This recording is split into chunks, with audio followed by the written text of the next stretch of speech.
Dear student, once again, today I will explain about a common error or mistake about gerund or present participles. So, চলো আমরা শুরু করি। gerund কি? gerund বললে maximum স্টুডেন্টরা মনে করে verb plus ing এই শব্দটি gerund. So, present participle কি? present participle এটি মূলত verb plus ing. Present participle এই ওয়ার্ডটি হচ্ছে ভার্ব প্লাস আইএনজি। তবে এদের মধ্যে অবশ্যই টার্ম অ্যান্ড কন্ডিশন রয়েছে। জিরান্ড হতে গেলে চারটি কন্ডিশন মেনটেন্স করতে হবে, চারটি শর্ত। ওকে, চারটি শর্ত। আর প্রেজেন্ট পার্টিসিপল মেনটেন করতে গেলে জাস্ট একটি মাত্র একটি শর্ত রয়েছে। সেই শর্তটি হচ্ছে, আমি ওয়ান বাই ওয়ান এক্সপ্লেন করে দিচ্ছি। জিরান্ড হতে গেলে প্রথম শর্ত যে একটি মূল ভার্বের সাথে আইএনজি থাকবে এবং এর পরবর্তীতে অবভিয়াসলি একটি অক্সিলারি ভার্ব অথবা একটি মেন ভার্বের প্রয়োগ থাকবে। Like that a demo,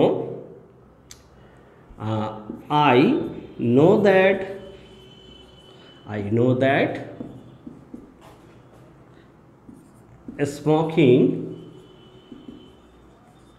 is a bad habit.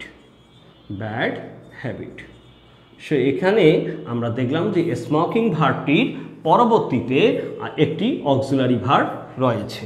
আর যদি আরেকটি দেখি, I know that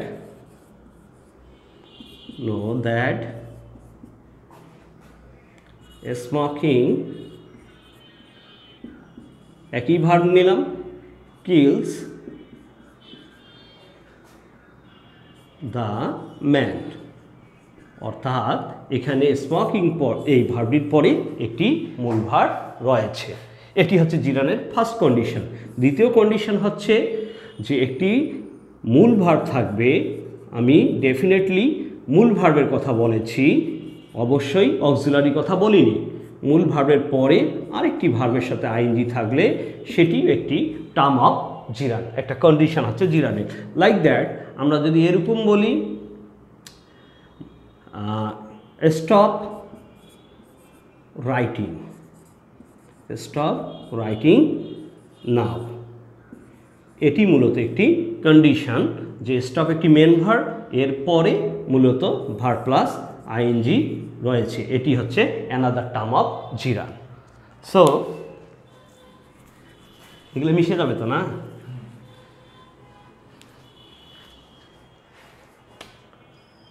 so third কন্ডিশনটি হচ্ছে যে একটি প্রিপোজিশন থাকবে dear student, then verb plus ING থাকলে এটি মূলত একটি জিরান।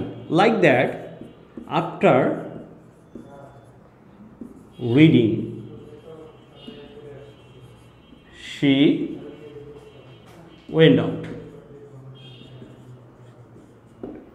এটি একটি মূলত ফরম্যাট অফ জিরান। 4 নম্বরটি হচ্ছে ভার্বের সাথে আইএনজি থাকবে, তবে শর্তটি হচ্ছে তবে বাক্যের কোথায় বসবে?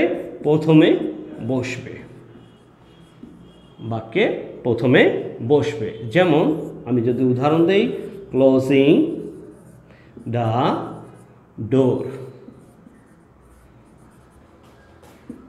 she went to sleep, এটি একটি টার্ম অফ জিরান।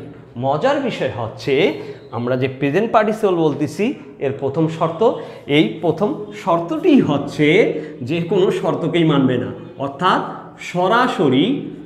সরাসরি কোনো ভার্বের সাথে কোনো নিয়ম ছাড়াই যদি আইএনজি যোগ হয় সেটি মূলত একটি প্রেজেন্ট পার্টিসিপল।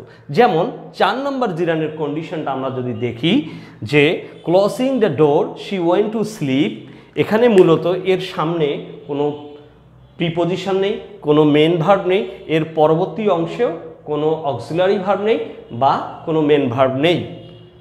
এই অংশটি মূলত প্রেজেন্ট পার্টিসিপল সংক্ষেপে লিখলাম স্টুডেন্ট। এবং আরেকটি মজার এক্সাম্পল রয়েছে, যেমন আই স হিম রাইটিং